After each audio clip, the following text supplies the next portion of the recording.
Well, I hope you've had a good day today. I hope you're excited to talk about God and talk about the book of Job tonight for the next, at least the next few minutes. As always, if you're sick or you're hurting in any way, please let us know that. Okay, we are people that believe in the power of prayer, and we want to lift up your name before God if we can, and we can't if we don't know about it. So please let us know about it. We want you to know that we love you and we want the best for you. We're almost done with Job. We're in chapter 38 tonight, and this is when people read the book of Job, they usually focus on chapters 1 and 2, and they might read some of the speeches that are given by the friends. They might read some of Job's responses to those speeches. But people really want to pick back up in chapter 38, and people want to pick back up in chapter 38 because that's where the Lord speaks, and we think, okay, that must be the important part of the book. So people generally read chapters 1 and 2, skip the speeches, jump straight to 38, and read until the end of the book, and for most, that's the book of Job. Well, we are going to discuss the Lord's response tonight, and you might remember we've heard from the young Elihu for several chapters. I mean, it's just like he goes on and on and on and on and on. And he's upset with Job. He's upset with the other friends. But he really wants Job to think about what he's saying. He wants Job to stop and to process some of his beliefs. Job thinks he's innocent. Now, we've discussed that before. When we say Job thinks he's innocent, we're not saying that Job thinks he's sinless. Job just thinks he does not deserve the punishment that he believes God's pouring out on him at this time during the book. But what Elihu has tried to show Job and the other friends is look, I mean, God does govern the world justly. There's no exception to that, Job. God isn't arbitrary in the way that he governs the universe. He's not just pouring his wrath out on you because you haven't done anything. And particularly what we learn from Elihu is God can use pain to instruct people, to move them off of one path and onto another path, because God knows the end of that path and he wants individuals to also know the end of that path. So pain in one sense might make us conscious of the path that we're traveling and may motivate us to jump on another path in life that leads us closer to God. But Elihu, what we learned from last week in chapter 37 is God does some things that we just can't understand, and we can't comprehend it, and because of that, we just need to know that we don't know everything about God. I mean, that to us, it's like, of course you can't know everything about God. But you know what? I've met some people that you ask them anything about God, and it is, oh, well, let me tell you how God works in this situation. Let me tell you how God works in that situation. Oh, you think that about God? Well, here's what I think about it. So I've met some people that think they have a lot figured out about God. We can know some things about God, but there's a lot about God we just can't understand. We just can't know. And that's the point of Job chapter 38. That's the point the Lord is going to try to communicate to Job. He starts out in chapter 38 by explaining the structure of the universe to Job and asking Job, do you understand the way this universe is structured? And then he'll move on to, Job, do you understand how I sustain life on the universe? And he invites Job. One thing we're going to learn in chapter 38 is the Lord invites Job to jump in at any time, to explain to him how certain things happen. That's what Job wants. Remember, Job has said, I can't remember the specific chapter. I should have written it down. But Job has said before, I want to go to court with God, and it doesn't matter. I can speak first, and God, you can answer, or God, you can speak first, and I can answer. And that seems to be what the Lord chose to do. He chose the latter option. He'll speak first, and Job is free to chime in at any point. What we're going to see in chapter 38 is that Job lacks knowledge about God. Job, like we said, thinks he's innocent. And we've seen certain places throughout the book that, let me just say this, in chapters 1 and 2, Job seems to be this broken, pitiful guy that we feel bad for. And then as we go throughout, as we progress throughout the speeches, Job seems to be this arrogant, whiny baby, okay, at times. Part of Job's problem is he thinks he has a lot figured out about God. He thinks God is doing that to him. He lacks the full picture. He lacks the ability to actually see what God is doing. So he doesn't abandon his faith in God. He actually continues to go, but he needs to rethink some ideas about God. And he's put a lot of emphasis on things that he's done, and that can lead to a prideful attitude. And I think that's one of the reasons that the Lord speaks to Job in the way that he does in chapter 38. So let's jump right into that. No more introduction. Job chapter 38, starting in verse 1.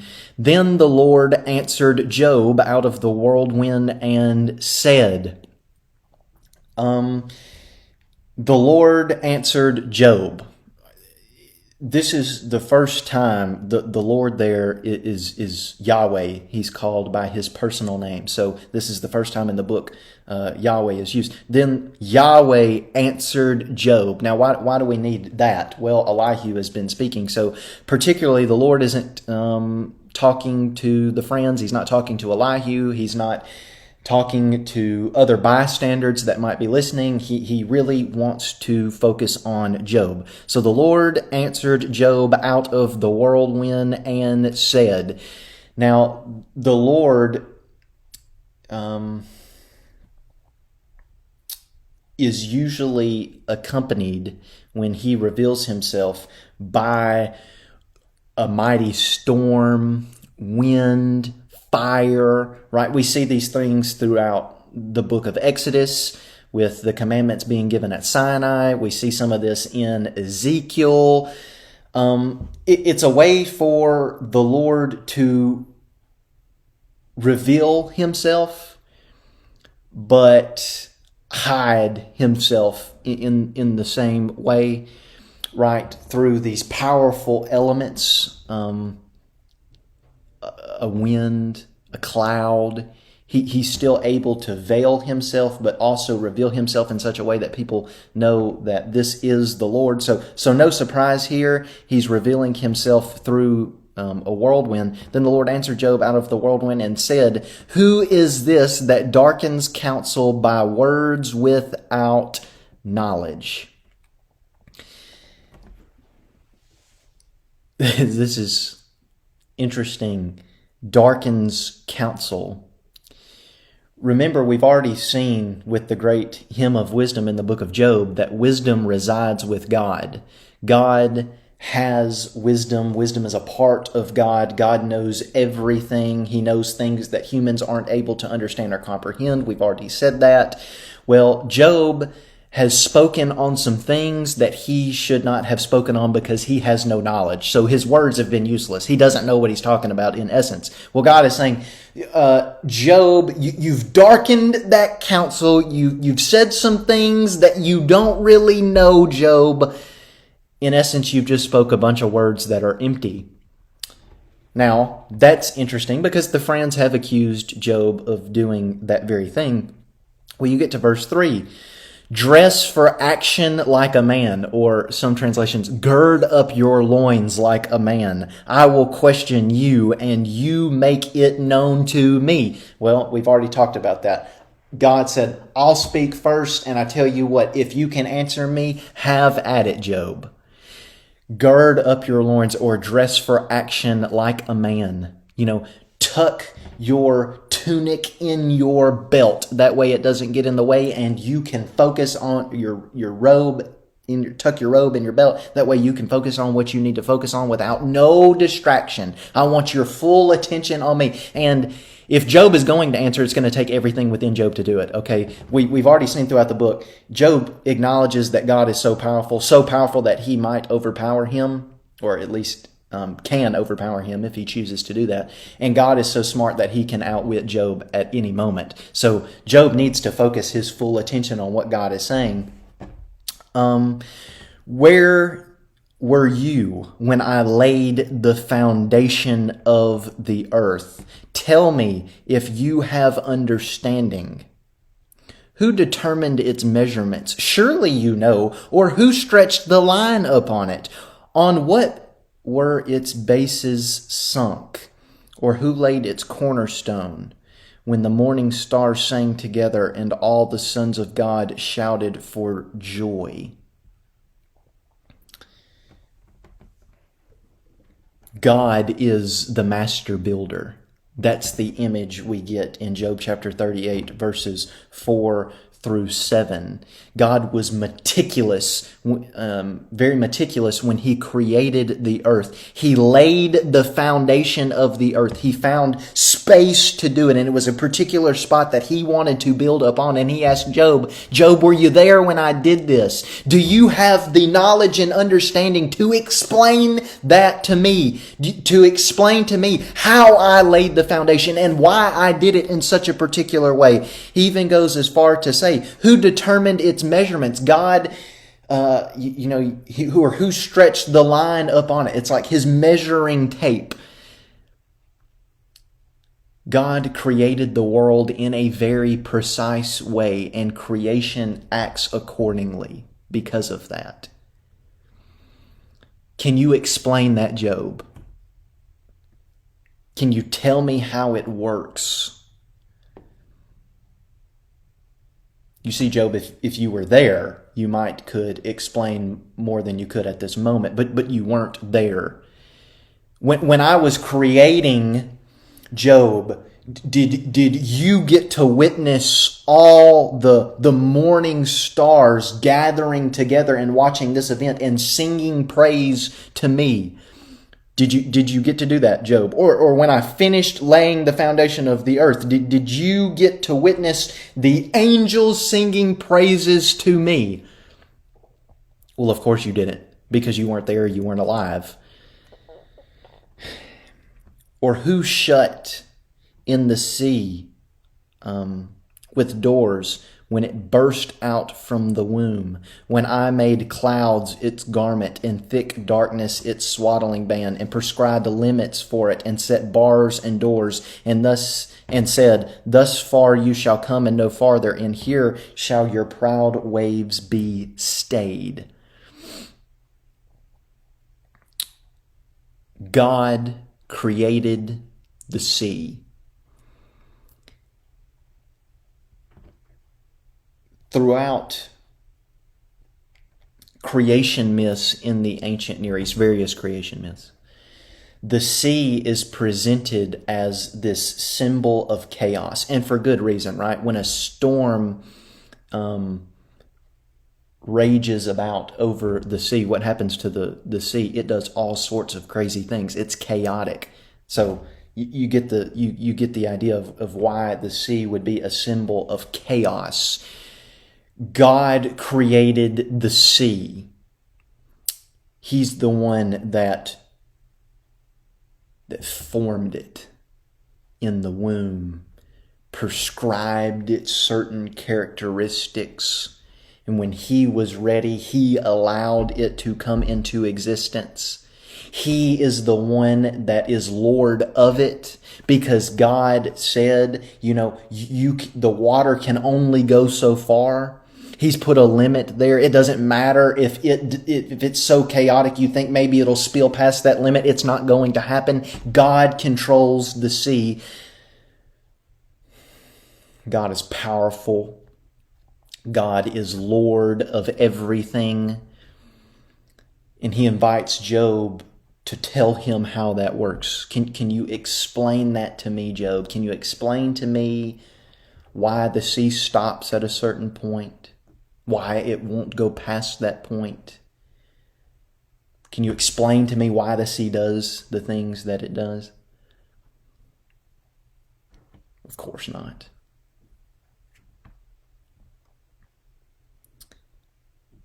Have you commanded the morning since your days began, and caused the dawn to know its place, that it might take hold of the skirts of the earth and the wicked be shaken out of it? It is changed like clay under the seal, and its features stand out like a garment. From the wicked their light is withheld, and their uplifted arm is broken. Job, you would be a pretty powerful man if you could cause the sun to rise every single morning. Now, go back to the first day of creation. Who brought light into existence? Well, the Bible says in Genesis chapter 1 that God brought light into existence. Well, who created the other luminaries? The sun, the moon, the star. God did. God created those according to Genesis chapter 1. Job, can you make the sun rise? More specifically, could you explain to me why the sun rises, why it takes a certain path when it rises? No, you can't explain that. Now, we know, especially reading John, the book of the Gospel of John and 1 John, we know that wickedness is associated with darkness. So that's why we get this imagery of the wicked being drowned out by the light. Job has challenged God throughout the book that he doesn't act justly in all cases. He's kind of capricious in the way that he governs. He does what he wants. He doesn't execute a, I shouldn't say execute. He's not consistent in pronouncing his judgment. But God here says, really, Job, am I not consistent? The sun rises every morning, and when that sun rises, you know, when it barely creeps up, and you see those beams of light that hit mountains and the top of trees, and you know, as the sun continues to rise, things become more and more visible, and the darkness eventually is completely overtaken by the light. There's good reason for that, Job.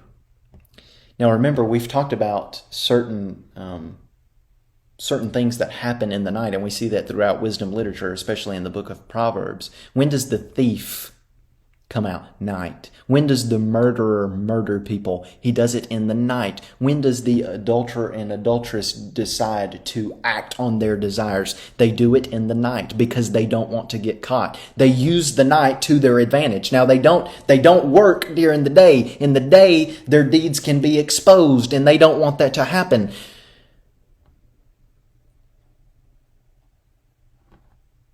That attests to God's consistency in his judgment. The fact that he causes the sun to rise every single day. And that's a form of care, justice.